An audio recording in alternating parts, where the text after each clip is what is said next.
This is the Secular Bible Study. I'm the Amateur Exegete. Last month, Reformed Christian Apologist published a video on his channel entitled Documentary Hypothesis Debunked, Proving Mosaic Authorship. For those unfamiliar with R.C. Apologist, he's a Calvinist Christian who conducts apologetic work both on and off the web. And while I disagree with him on a host of issues, I enjoy engaging with him and hearing his perspective. And I always like it when he pushes back against bad apologetics, especially when it comes from S.J. Thomason. His video on the documentary hypothesis caught my eye because I find the hypothesis to be a very compelling, albeit imperfect, explanation for the origin of the Torah. If a strong argument can be made against it, then I am eager to hear it. So, with that said, let's dive in. RC here, and today we are going to be dealing with a documentary hypothesis, which to me is a now failed thesis on the topic of Old Testament textual criticism. We need to stop for just a second and clarify a couple of things. The documentary hypothesis falls into the category of source criticism, not textual criticism. It is understandable why R.C. Apologist or anyone else might confuse the two. After all, the hypothesis is about the biblical text, so isn't that textual criticism? As biblical scholar Joel Baden has said, the documentary hypothesis begins with the canonical text and the literary problems that require explanation. But strictly speaking, textual criticism is about the readings found in the texts themselves. It analyzes the various manuscripts and versions of biblical texts we possess and tries to ascertain what the original reading or readings would have been.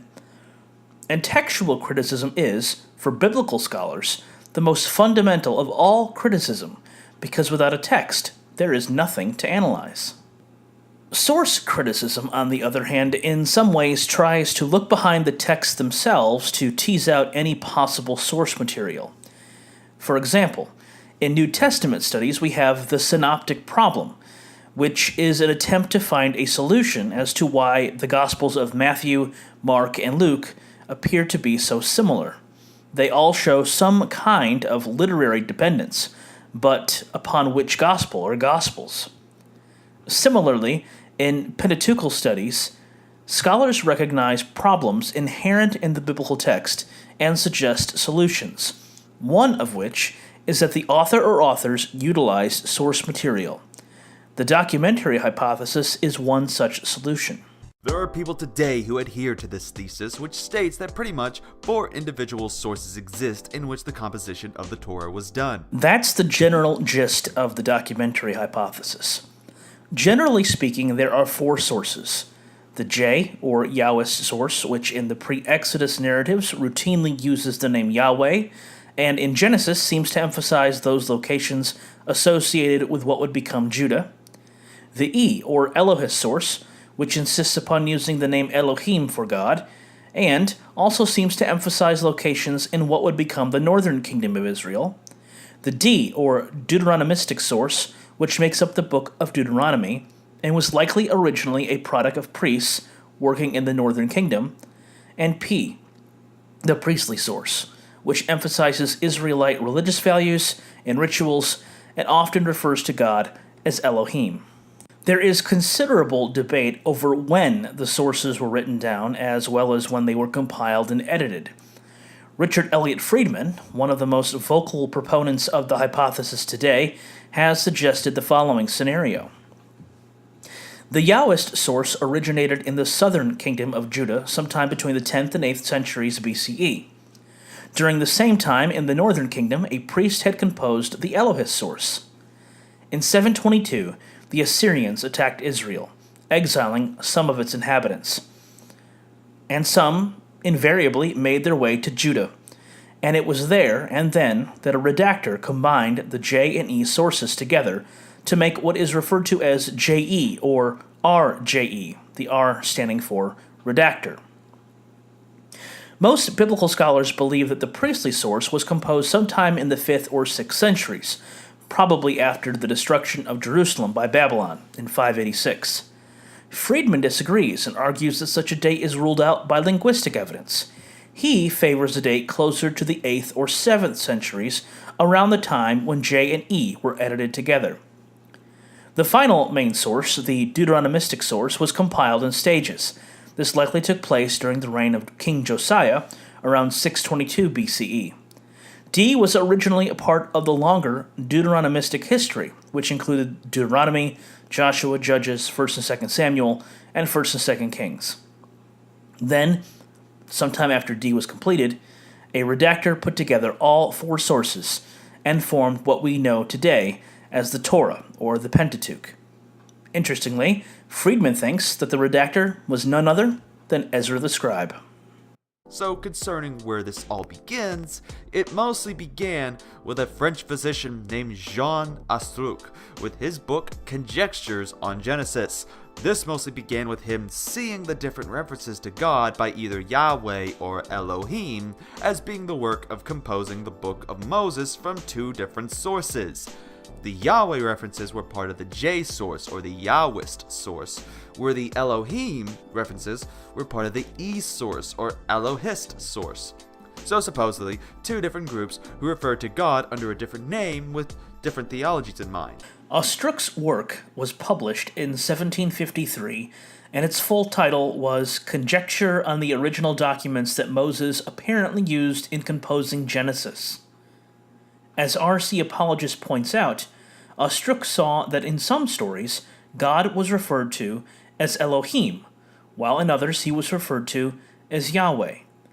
Astruc's conjecture was that Moses, while writing the book of Genesis, utilized multiple sources, including those that biblical scholars now refer to as J, E, and P. But it is clear that Astruc didn't deny Mosaic authorship. Rather, he was simply trying to explain features within what Moses wrote. The use of various sources made the most sense to Astruc, and really, it isn't too radical a thought. However, it eventually evolved and was perfected by a man named Julius Wellhausen, who eventually added the priestly source and the Deuteronomic source. This is mostly the theory that is being pushed today by those who affirm the documentary hypothesis. While at a basic level, it can seem convincing, we must examine critically this critical theory against the authorship of Moses. Ironic how we have to examine critically a critical theory. Then, we will try to make a brief case for the authorship of Moses in light of what we've learned. Perfected is too strong a word. Wellhausen gave us the names for the 4 sources that biblical scholars think make up the Torah. But it is not as if all research on the hypothesis ceased when Wellhausen published his work on the issue. A lot has happened in the last 140 years. So here's something to keep in mind. Much like the Exodus issue, this too is one where the majority consensus is in agreement with the J, E, P, and D theory. However, there are issues with this. First of all, simply having that as a reason to believe in the theory is nothing more than a mix of the appeal to authority fallacy and appeal to common belief fallacy. I wholeheartedly agree that accepting the documentary hypothesis on the basis of consensus alone is invalid. But if we disagree with the consensus, we should probably have pretty good reasons for doing so, right? Secondly, the evidence that may be in view by the majority of scholars may be nothing more than assumptions and stretches. Remember that when Astruc first founded the theory, this was merely a conjecture to him. Yes, it's possible. So, we will need to look at the evidence to see if scholars are stretching or if there's something to it. To do that, we will need to look at specific texts. Unfortunately, this isn't something R.C. Apologist does.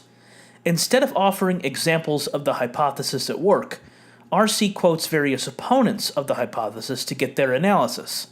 There are no specific texts dealt with. Many people point out that there are these 4 sources, but don't really tell us how we know it's the work of another source, or if there is a source at all in manuscript form. Old Testament scholar Walter C. Kaiser Jr. says the following, quote, "No one has ever seen such J, E, D, and P documents, or any allusions to them in any ancient literature, paralleling if the tenfold reference to the accounts and generations of in Genesis."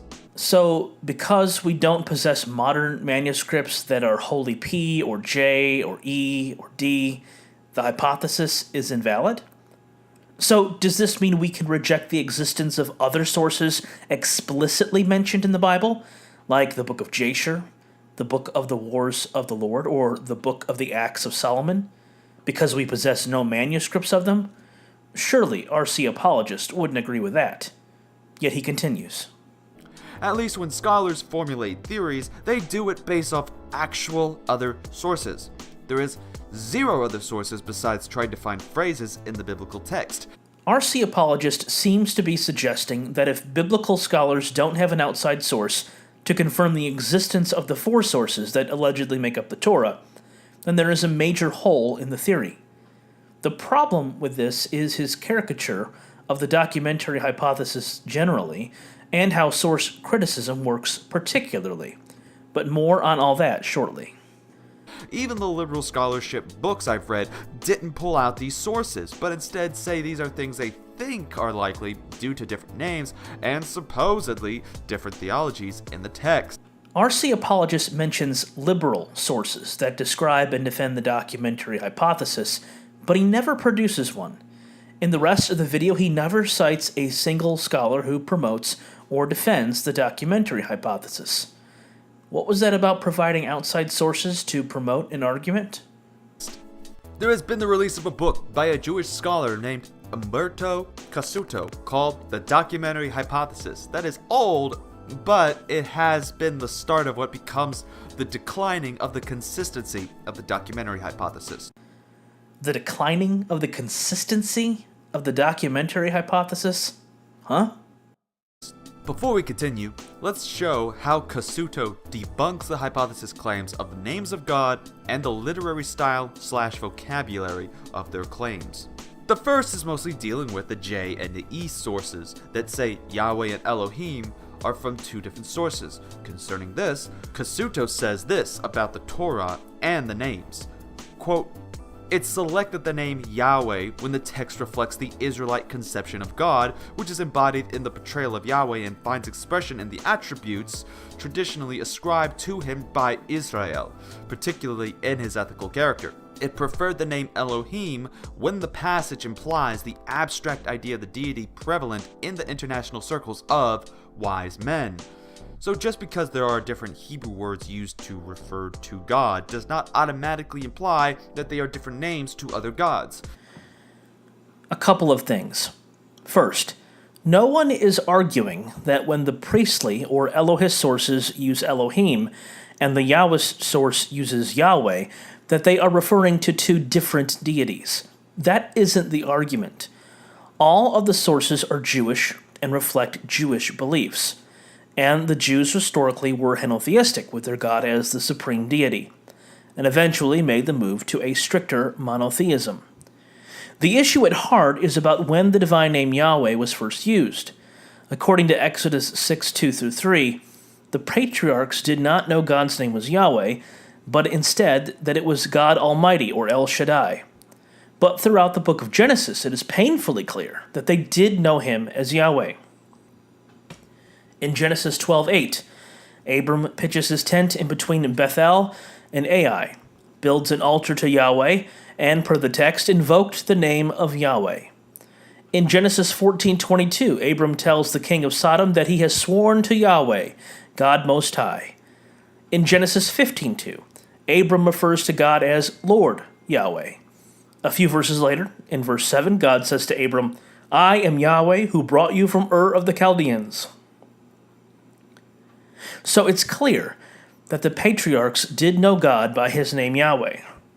So we are either left with a very obvious contradiction that a single author could have easily avoided, or we are looking at different stories with different names and different views of the God of Israel. For the J source, God was always known by his name Yahweh. But for the priestly source, God was known as Elohim or El Shaddai, but never Yahweh until the revelation to Moses. Another point from Casuto is the style in the language. Casuto states, quote, "We must not rely upon the difference in language in order to determine the origin of the sections, which we shall subsequently use to decide the linguistic characteristics of the sources. For in that case, we shall indeed fall into the snare of reasoning into a circle, nor consider words or forms mechanically, as though they were divorced from their context, and the latter could have no bearing on their use." It's not merely that certain phrases are used and therefore belong to this or that cause, it's that certain terms and phrases are either consistently or universally used by particular sources. For example, the phrase "gathered to his people" is often used in the Torah as a way of saying someone died and was buried. It occurs 11 times, and all 11 times it is in the priestly source. The mountain upon which Moses received the commandments is referred to as Mount Sinai 20 times, all in the J source and the P source. It's also referred to as Horeb, or the mountain of God, 14 times, but always in E and D. The phrase "with all your heart and with all your soul" occurs 8 times, but all in D. Many more examples could be brought forward. Now, to go over another issue, the problem also exists with the fact that the theory has become too complicated than it even needs to be. In what follows, R.C. Apologist quotes from David Stern's article, "Recent Trends in Biblical Source Criticism." The gist of the quote R.C. presents is this: because some scholars posit more sources than were part of Wellhausen's original hypothesis, this has caused the hypothesis to be totally undermined.